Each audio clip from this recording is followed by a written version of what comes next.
Food and vegetable YouTube චැනලයට සාදරයෙන් පිළිගනිමු. අඹ ගසක් තල කළ අවස්ථාවේ සිට මල් හටගෙන ගෙඩි සෑදෙන තෙක් සාර්ථකව ලෙස වර්ධනය කර ගැනීමට අවශ්‍ය උපදෙස් කිහිපයක්. මානවත් හිරු එළිය දිනකට අවම වශයෙන් පැය 6 සිට 8 දක්වා හිරු එළිය ලැබීම අවශ්‍ය වේ. සෙවන සහිත තැන්වල එවීමෙන් වර්ධනය බාල විය හැකිය.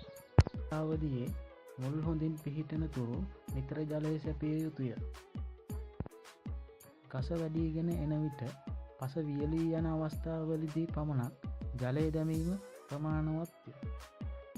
විශේෂයෙන් මල් පිපෙන සහ ගෙඩි බඳින කාලයට අධික ලෙස ජලය දැමීමෙන් මල් හා බිරිඳ ගෙඩි බිමට වැටීමට ඉඩ ඇත. පෝෂණය සඳහා පොහොර යෙදීමේ අවස්ථාව. වර්ධනාවතියේ නයිට්‍රජන් බහුල පොහොර ලබා දීමෙන් පත්‍ර හා අතු වර්ධනය උත්තේජනය වේ.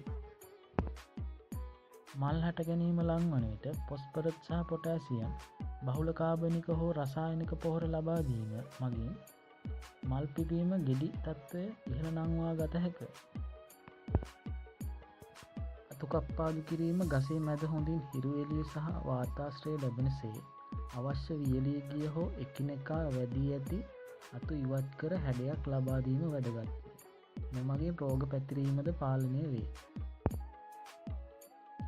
පස සහ වල් නෙලීම ගස වටා පස ලිහිල්ව තබා ගැනීම වැදගත්ය. වල් පැල නෙලා ගැනීම මගින් මුලට අවශ්‍ය වාතය සහ පෝෂ පදාර්ථය බාධාවකින් තොරව ලැබෙනු ඇත. පළමුව මුල් වැඩී යන තෙක් පස් එකතු කිරීමෙන් රෝග පාලනය.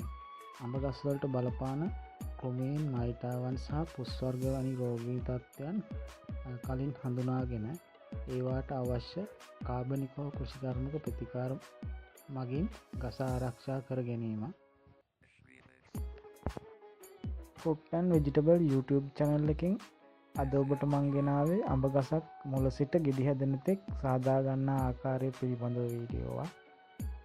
මම ඊළඟ වීඩියෝ එකෙන් ඔයගොල්ලන්ට අඹ ගසකට රෝග ඇති වෙන්නේ කොහොමද කියන එක ගැන වීඩියෝවක් අරගෙන එන්නම්.